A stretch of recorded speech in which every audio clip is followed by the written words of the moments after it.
think they forgot about me, Stephen. Did they forget about I think they did. That's wow, okay. Wow. So we'll get through it. You're all here. Thank you all for being here. And thank you all for taking it so seriously. This is really important to us. So give yourselves a round of applause.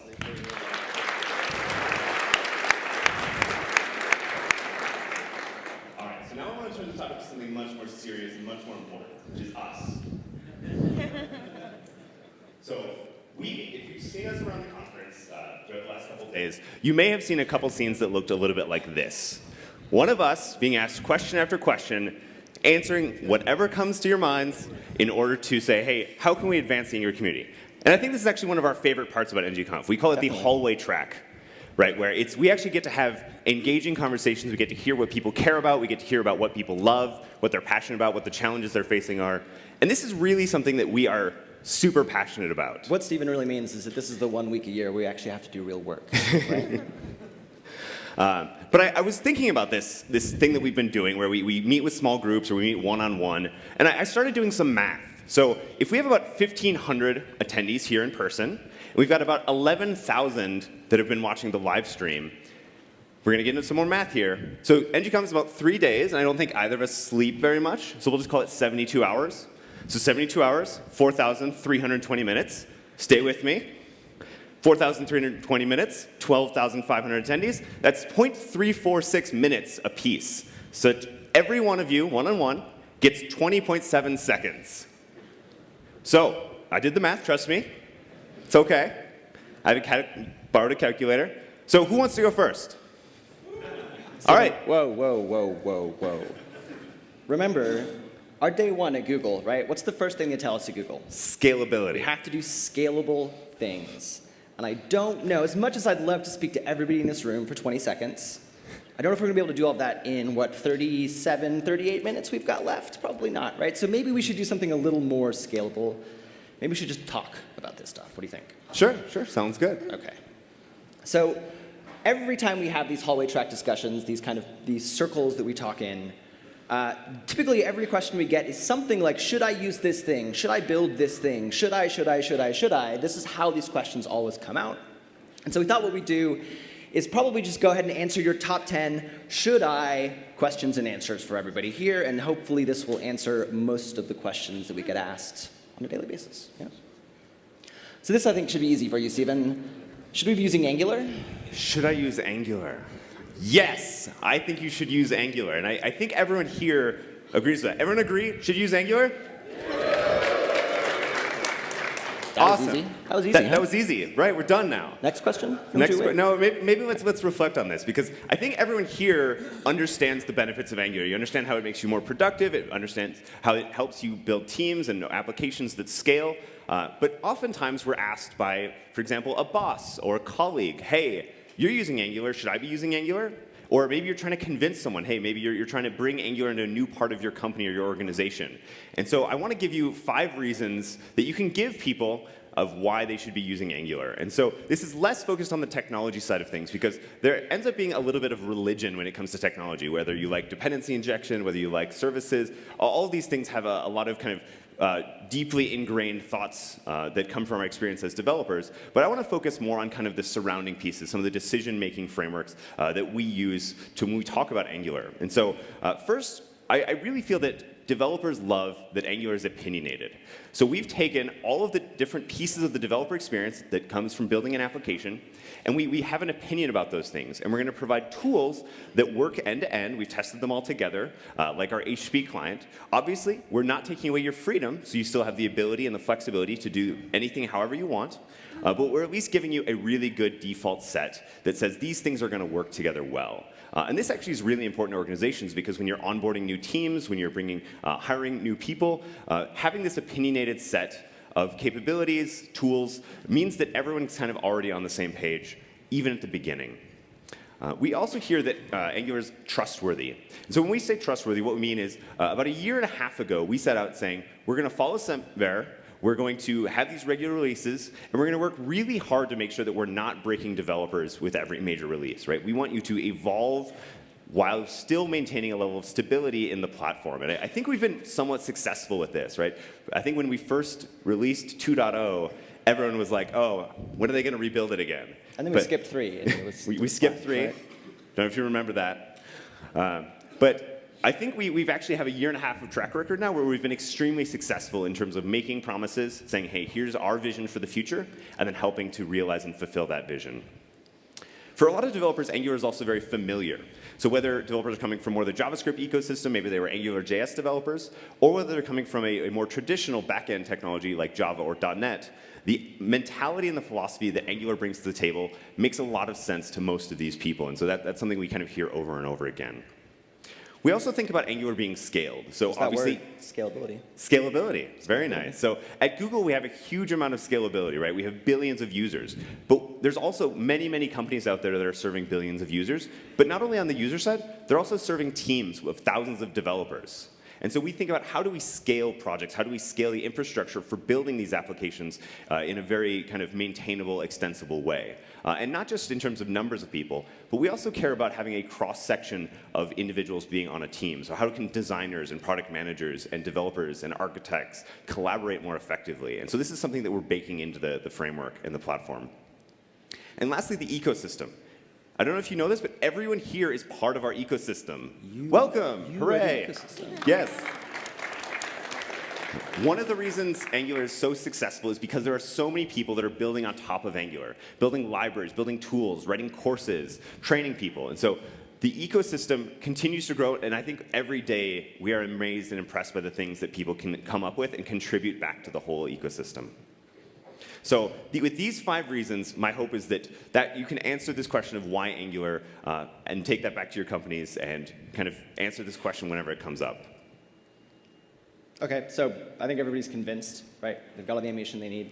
Probably this is the number 2 question we get, right? Immediately after everybody's decided I'm going to use Angular, the next question is almost always, well, should I use the CLI? So Sure. So I think it's really helpful to reflect a little bit on what the CLI is and what it does. So we have a lot of capabilities today, so things like scaffolding, whether it's ng-new, ng-generate.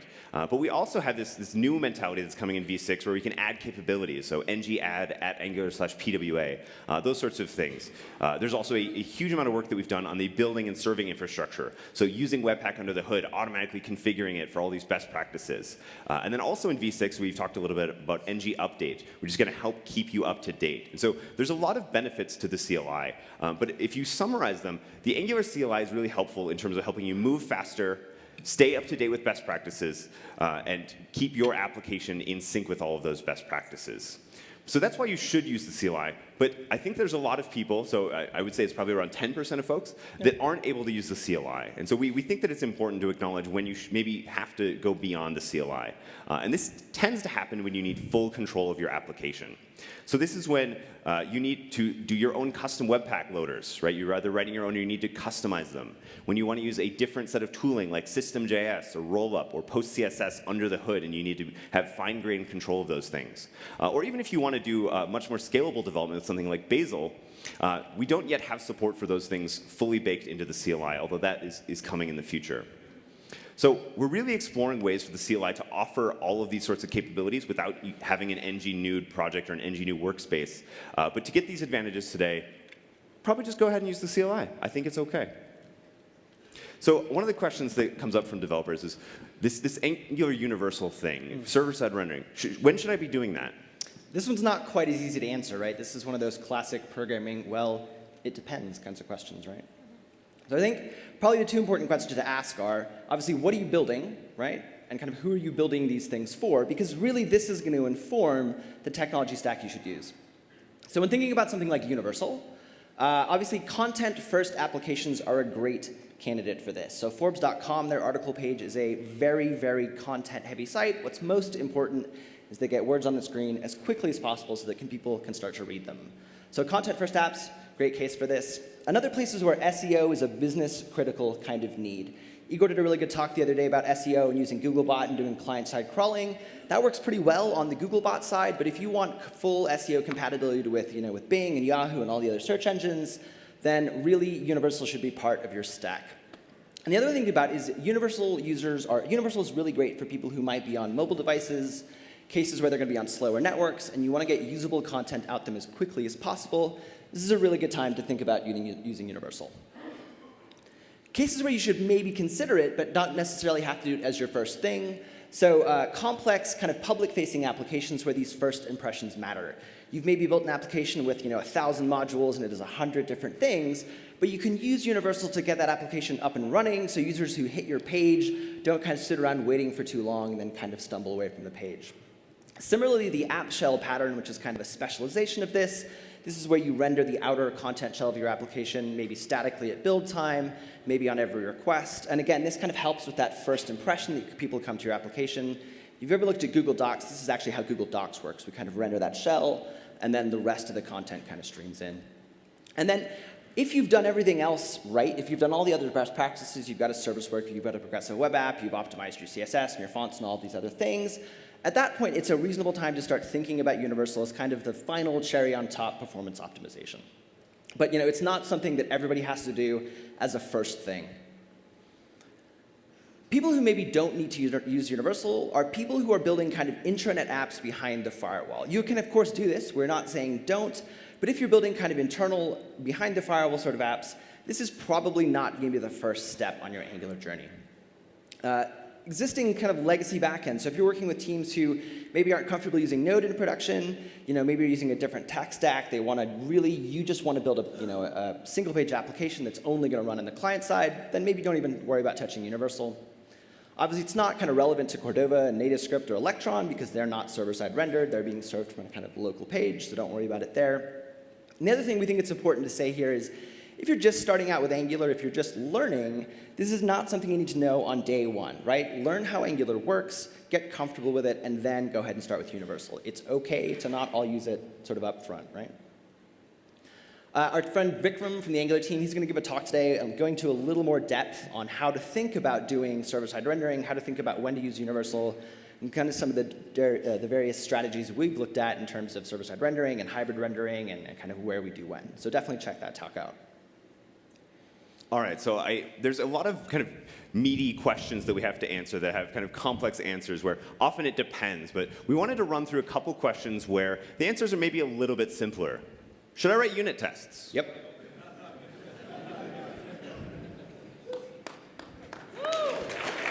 Yeah, you should probably write some unit tests. Put it on a checklist, maybe check it off at some point. It's easy. Easy. Should I write end-to-end tests? What do you think? Yes. Go ahead. So this one's yes, but probably not quite as many end-to-end tests as unit tests, right? So just for a quick point of reference, you might write a unit test to test your shopping cart that, adding an item to the shopping cart creates the right total, all these kind of micro little interactions. Then you might write a couple of end-to-end tests to test that a user can go through the whole kind of checkout flow, right? But definitely be writing both kinds of tests. Awesome. Easy. So where's Sani? Is Sani in the room? Well, I would love to ask him this question. Should I use reactive forms? Yep. Easy. Pretty easy. Easy. Next. All right. So this one comes up all the time. This is a big deal for Google at the moment. We're talking a lot about this. We're talking about it. The Chrome team is talking about it. They've just come to Edge. There looks like they're coming to Safari, right? So we get a lot of questions. Should I build a progressive web app? When should I do that? Sure. And so, again, I want to go back to beyond just the technology and think a little bit about the basics of what we're trying to achieve. So when we talk about any sort of delivering of applications on mobile, it's all really about the experience, right? You're trying to accomplish a better experience for your users so that when your user is sitting in the back of a conference hall like this one on their phone, you want to make an engaging experience that's going to help them engage with you and be productive. So there's a lot of really great ways to deliver these experiences on the screen that your user is using, which I think in the US it's like 72% of the time is on mobile now. There's Cordova, where you take a web view and you're wrapping an Angular application. That's really good because you get to reuse a lot of code. You've got technologies like NativeScript, where you can use an Angular application and all the JavaScript you know and love, and manifest that application as native UI widgets instead of HTML in a web view. But you can also go out and build a native application, right? You can write some Kotlin, write some Swift, and deliver applications that are built in the technologies provided by the platforms. But then we also think about PWAs. So how do we build an application that is a web application to start, but then whenever there's a device that has these additional capabilities, it's taking advantage of those and progressively offering a better experience through things like offline, through things like being able to work in a less reliable connection, or even being more engaging with something like push notifications. And so when I think about these mobile APIs that are available in the native space, so if you're looking at Cordova, native script, or native, there's things like fingerprint access. There's things like contacts, where sometimes you want to be engaging with the mobile platform a little bit more deeply. And not all of these things are in the browser yet, right? So you can't necessarily take advantage of these things in a PWA alone, right? So you may, if you want these capabilities, have to be building an installed application that sits in the App Store. But I like to think that probably in 2018, you're also having to deliver a web experience, right? It's very hard to get away with just a pure mobile experience, because a lot of the work that we do and a lot of the experiences that we're building are more engaging than that, where they're more transactional than that, where I can't build a relationship and get someone to download my app from the App Store. They just want to visit a website. They're going to follow a link, and then we want to hit a great experience. And so if you have to deliver a great web experience anyway, you can progressively enhance that with additional capabilities. And so if your application, when you think about it, if a more reliable or engaging web experience would be helpful to your users, if it would benefit you, then it's probably a time to think about adding PWA capabilities. So elements. I've heard a little bit about elements at this conference. Have you guys heard about elements? All right, so now the important question is, should I be using them? Good question. Obviously, yes. Everybody, all the time. Yes. Clearly. So it's a little more nuanced than that. I think great use cases for today, things where you should kind of immediately start looking at elements. The first one is the case that we're using them for, right? The Angular.io website, where we've got a bunch of static HTML. We want to kind of sprinkle this enhanced functionality into these static pages. Elements are ideal for this today, tomorrow, whenever you want to use them, start looking at it. The other case that we think is really useful today, it's a good time to start looking at it, is this kind of micro front-end mini app kind of concept where you might write, an application out of a few different components. You might have different pages in it, might have services and talk to backends and all of that. And then you want to package it up in kind of a container that you can hand to somebody to drop into some other context. So I think we're really, really good for that kind of today. Also, if you're an advanced team, you're really kind of pushing the boundaries of what Angular can do, you're comfortable kind of messing with the lower level guts of Angular, it's a really good time to start it and jump into elements there. Pretty soon here, there'll be a whole bunch more interesting use cases. So the one that I always like to talk about is this idea of only ever having to write one date picker ever again, right? Nobody having to do that ever. So you could do that today. It's not quite as easy as we'd like it. And again, we're not really optimizing for that case. By the time Ivy comes out in the next 6 months, this is a really good time to start thinking about that. Again, content-first sites and kind of hydrating server-side rendered pages. These are cases we're beginning to explore. We'd love if you're comfortable for you to begin to explore them. But for everybody, it may not be in that space quite yet. And again, Vikram's going to talk about this in his talk, dive into some of the strategies that we're prototyping inside of Google. I should say, though, if your primary user base is going to be Internet Explorer, you should probably think twice. The polyfills exist. You can use them, but they're quite prohibitive in terms of cost and performance. So, if 2% of your user base is Elements or is Internet Explorer, then great, try it out. But if 98% of your user base is Internet Explorer, it's probably not the right tool. And that's okay, right? We're here to say to you, it's okay to not use everything all the time, right? You come to a conference like this, you see all this amazing, cool new technology. You get home, your mind's kind of blown, right? And you think about, where do I start? You don't have to start with this straight away, right? It'll be there later if you need it. So this one comes up all the time as well. What about material? Should I use that? Sure. So the Angular material is Google's, the Angular team's manifestation of the material design philosophy from Google, where we've created a set of components that take all these cool ideas of like a user experience that's built on paper elements or analogs to things that we know and love in the real world, giving you designs in terms of shapes, how much margin you should do. And if you like the material design aesthetic, you should use material design. You should use Angular material. That one's pretty easy. But I think there's actually a much more complex thing here, because secret, Angular apps are built out of components.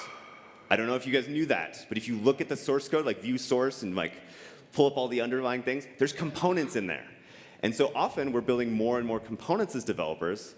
And so there gets a point where you should probably be reusing some things, right? You should probably be taking and saying, hey, instead of building this thing over and over and over, are there pieces that I can take advantage of as a developer and not be rebuilding the wheel? And so this is one thing that component libraries are really, really good at. And so one of the things that Rob and I have kind of shared and figured out is every company we talk to, they end up asking us, like, hey, we're building this component library. Are we doing this right? Yes. Everyone here is at some point going to be using a component library or building your own. Every company has their own. Typically, it's my company initials, UI. I think about 60% of the cases, that's what we've seen. And the other 40% is the something design system. Yep. This. Exactly. So if you have more than 0 developers,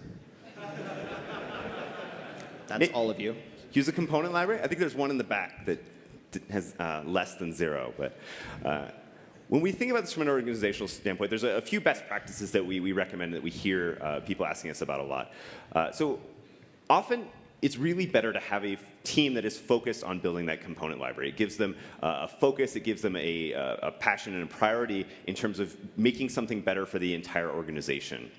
And one of the things I love to see from these component libraries and from these internal teams is their focus on saying, hey, we have a design system at our company that's mandated, but we can't mandate the technology side of things, right? So we have to focus on building something that's so good that people want to opt in. And I think that design systems and component libraries, it's actually really easy to do this, because if you really focus on the user experience, things like accessibility, you're going to build something that saves developers time. So when a new team is spinning up or building out a new product, it should be easy for them to say, of course we're going to go use the standard component library from the other team, because it's going to save us time. We're not going to rebuild everything for our specific product. We also really recommend extending the CDK, or the component dev kit. We've spent a lot of time baking in all of the best practices you need to build accessible apps, to build applications that do things like overlays properly. And we've baked all of these behaviors into our CDK. And so for any component library out there, it's probably advantageous to you to take a look at the CDK. We've heard from many companies that they already started building their own. And so obviously, if you're doing that, keep going. But definitely take a look at the CDK, because the CDK is going to continue to evolve, and we're going to keep solving a lot of these common problems. And the last best practice for organizations is really all about opening yourself up to creating more adoption. And so what I mean by this is not every component library can be open source. We definitely understand that. It would be cool if you did, though. Yes, open source. It's apparently a successful model for businesses. But even if you can't open source it fully, can you open your code to internal contribution from other people within your organization? What we've seen is that when you do this, you're actually going to drive additional adoption, because other teams are going to be able to take ownership of the work, and they're also going to need to be able to solve their own needs, which is going to make the component library more effective, better for everyone. So if you're building a component library, which you are, we know, we didn't have to spy or anything to find that out. We just talk to you. Use the component dev kit, build a component library, and be happy. What about animations? I feel like a lot of work sometimes. Are they worth it? Animation. So I really like to talk about animations, because I think most people don't actually use animations. How many people don't use animations? OK, most people here. Half? Half. All right. So this question is for all of you, right? I like to simplify animations as more work, more benefit, right? They're not necessarily automatic, because you have to be intentional about how you use them. So you have to do some work to add them to your application in the right way. But there are a lot of benefits to them beyond just making it kind of look pretty. So I really like to translate this into business reasons. And so the first one is responsiveness. So when we build applications, we've seen over and over and over that the more performant your application looks and feels, the better outcomes you're going to have for your application, whether that's consumer-facing, whether that's anyone-facing.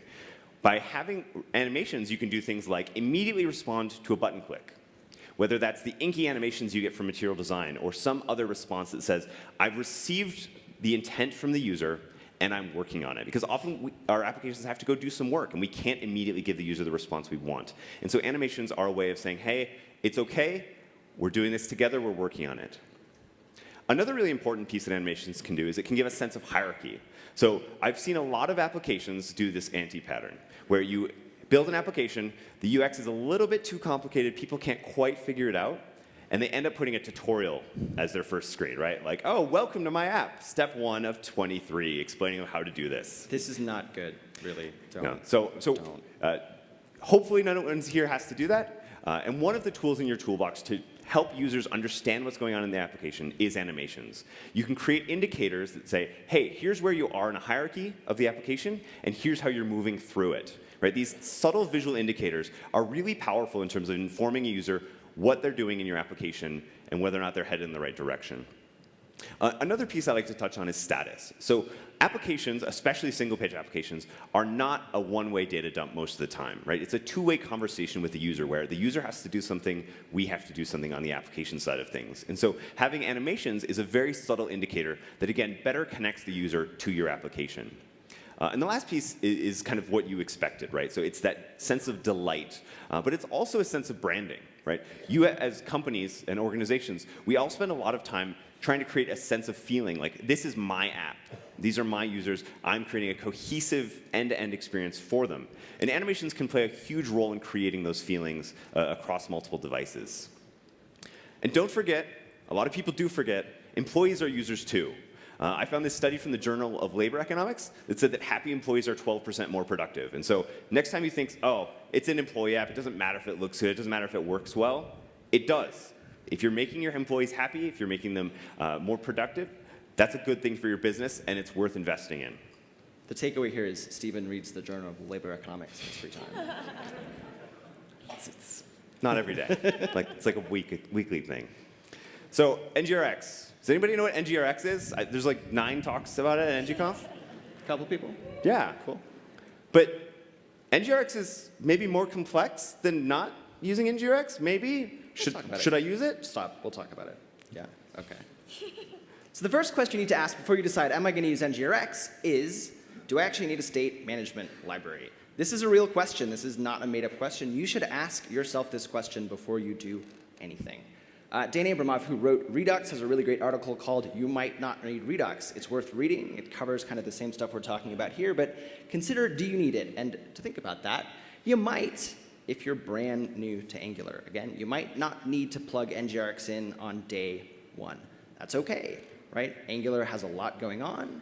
You may get into it at some day in the future, but you don't need to do it on day 1. Learn Angular, get comfortable with how it works. You know, NGRX is just a service. It's not anything magical, so get comfortable with how to assemble an application, how to compose services. And when you're comfortable doing that, then maybe look into a state management solution like NGRX. Additionally, you know, you're building a small app. Maybe you're just building a to-do app. Maybe you're building a simple little widget. You may not need a state management solution for one of these things. Again, that's perfectly OK. Sometimes we get challenged on like, well, I don't like such and such about NGRX, or I don't like such and such about solution. If you're comfortable with your own thing, that's totally fine, right? It's absolutely OK to use your own solution as long as you're comfortable doing it. You know, if you're happy with what you're doing, continue doing it. We're not here to convince you to change how you do things. But if you do need a library, here's some considerations to take into account. Number 1, make sure it's well supported, right? Make sure that there's a team of people who are working on it. Make sure there's tutorials, there's blogs, there's all the things you need to be successful with the tool you've picked. That doesn't have to be NGRX, right? Clearly, I'm a little biased. I wrote the thing. Funny story, a couple of people come to the elevator yesterday and said to me, wow, this NGRX is really complicated. And I said, wow, that's sad because I wrote the thing. Sorry. And Deborah came up to me at dinner and she said, hey, have you ever used NGRX, Rob? And I said, yeah, a couple of times. So, you know, NGRX is a great choice. I'm biased, clearly. But, you know, there's Redux, there's MobX, there's NGXS from Austin. There's all these cool new things coming out. This is a big reason why we don't have NGRX as part of Angular core, right? We want this innovation to come from the community. We want new solutions. We want people to build cool stuff. The most important thing is if you're going to use a state management solution or not, choose a pattern, stick with it, make sure your team agrees on it, right? Make sure everybody's happy using it, and enforce those consistent behaviors with code review, with tooling, with linting, right? These kinds of solutions are most successful when the whole team is on board, when everybody's using the same pattern. Things go pretty well. I'm going to just address this word real quick, though. Right? This has come up a couple of times in the conference. This is a big question we get about NGRX. What about all the boilerplate? And I'd like to propose maybe a compromise here, right? Boilerplate to me is kind of the wrong word to talk about because it implies a level of unnecessary kind of functionality, right? Boilerplate is maybe the wrong word, so I'm just going to cross it out, and maybe we should think about this in a different way. So to reframe this maybe, let's think about explicit versus implicit, right? NGRX is a thing that requires you to do a number of things. You do actions, you do plain objects, you have reducers. But what you're doing is being very, very explicit. By contrast, some other solutions are more implicit. Neither of these things is wrong or right. That's important, right? But use this kind of framing to talk to your team about what's important to you. Talk to your team about what's the best way to do things for yourself, maybe NGRX, maybe something else. But use this, because boilerplate kind of gets everybody stuck in the wrong thinking for actually making conscious technical decisions, right? So explicit versus implicit. I stole this from Mishko. Mishko tells me this all the time when I'm complaining to him about things. So this is maybe a different way to think about things. So there's actually a few companies here, you may have been walked past their booths, that offer paid services and training. Should you use them? Is it worth it? So if you feel like this, maybe it's worth thinking about, right? I feel like this sometimes, and I work on the Angular team. So when to call for help, right? Like, when do you call in the professionals? When do you call in an outside expert? One of the best times we see to do this is if you work on an experienced team, you're at a big company, but you've been building on a different technology stack. You may be using Java on the back end. You may be using .NET. You may have never written a single-page application before. You may have no idea what a web component is, right? If you're changing technology stacks, this is a good time to get an outside team to come in, somebody who's able to speak kind of both languages, the old and the new, and translate these concepts for you. Fairly often, that's money well spent for a couple of days of kind of getting everybody in the right headspace. Again, if you're building something kind of super specialized or complex or crazy, that's a perfectly good time to bring in an expert, right? Somebody who's worked with WebGL before, or worked with some of these really bleeding-edge new PWA technologies. If you're doing something you're not comfortable doing for the first time, you're doing something kind of brand new, it's perfectly reasonable to bring in an outside expert, a couple of days, get everybody moving in the right direction. Same thing, you're a brand new team, you put together a new company, whatever. It's not a bad idea to get a team of experts to come in for a few days, get everybody working in the right patterns, get a style guide going, get this, your kind of design system up and running. All of these things can be helped with an expert. They don't have to sit with you the whole time. But we do find it quite useful to bring in an outside consultancy sometimes to get everybody kind of moving in the right direction. Here's some things to remember, right? So the first thing is your time is valuable too, right? Think about what you get paid per hour. And think about when you've stared at your computer screen for 6 hours, stuck on a thing, right? How much time have you wasted there? So keep this in mind, right? All of the people who write Angular content, that's blog posts and videos and training courses and tutorials and, there's just all this stuff. Every day I probably get 50 notifications on Twitter about some cool new thing that somebody's done. It's awesome. All of these people are people in the Angular community, and a lot of them are in this room sitting next to you, right? These are people who are just like you. They may have started out knowing nothing about Angular. They may have started out knowing everything about programming. And all of them take time out of their day to make great content for you. A couple of those I just want to call out. Todd Motto does this ultimate Angular thing. Todd Motto, again, like many people, learned NGRX by doing NGRX. He's kind of put this video course together. I point out Todd Motto because if you notice in the bottom right corner of the screen here, right behind me, we actually recommend this at Google, right? It's such a good course. It's so useful. The teams using NGRX inside of Google actually call on Todd Motto's course, so this is pretty cool. The other one I call out is Sam Julian. Sam came to me, 6 months, a year ago. He'd really struggled with Upgrade, kind of getting his head wrapped around the whole thing. So he basically locked himself in a room for 6 months and wrote this amazing, amazing course on how to do upgrading from AngularJS, right? If you're doing anything with upgrading, check this out. Because at this point, Sam knows probably more about Upgrade than anybody on the Angular team, right? So it's a really, really good thing to check out. Again, the key here is that everybody who does these kind of videos are in the community, and the more we support them, the better content everybody's going to get. We keep a list of these resources on angular.io/resources. If you are a content creator, you're a trainer, you're a consultancy, you can send us a pull request, get added to this list. So this is a good place to start to look when you need help. The other one is our Gitter channel. People often ask me, Rob, how did you learn Angular? And the true story is that I sat in IRC and Gitter for many, many months trying to answer questions. In the first couple of months, I knew nothing, kind of stared at the computer screen, and very quickly you try things out, you get to help people, and that feedback loop is actually one of the best ways to learn a piece of technology. When I checked this morning, there were 15,000 people in our Gitter channel. A lot of them are incredibly helpful, knowledgeable people. The core team hangs out in there sometimes. So if you need help, if you need to kind of get your brain wrapped around something, you don't understand something, maybe you're not sure if this is a bug or an issue, or maybe you don't know what you're doing, come to Gitter first. There's tons of helpful people there. Check in with them. Is this something we can use? Can we do this? And they'll tell you, right, you're doing something wrong. Here's maybe something you should learn. or yeah, this is a bug, go ahead and file it on the GitHub repo. So definitely check out Gitter. I know there's a bunch of them watching from home, so thanks to everybody on the Gitter channel. We really appreciate everything that you do, and thanks for having us. So let's recap a little bit. So we started this off talking about conversations, the questions that come into us every single day. So this is not to say don't come and ask us questions. We actually love that. So even if you want to ask us one of these questions on the list, it's still OK. But our hope is... But you only get 22.2 seconds to do it. 22 seconds if you're going to ask us. To be fair to everybody. So. Should I use unit testing? You get half that, 10 seconds. That only takes 2 seconds to answer, though. So. But at the same time, like, we really hope that we've answered a lot of these top questions that a lot of people have in their minds, some of us even too afraid to ask. And so, again, I did a little bit of math. I pulled out my calculator. We very scientifically today have saved about 5,006 hours. Whoa, we did it.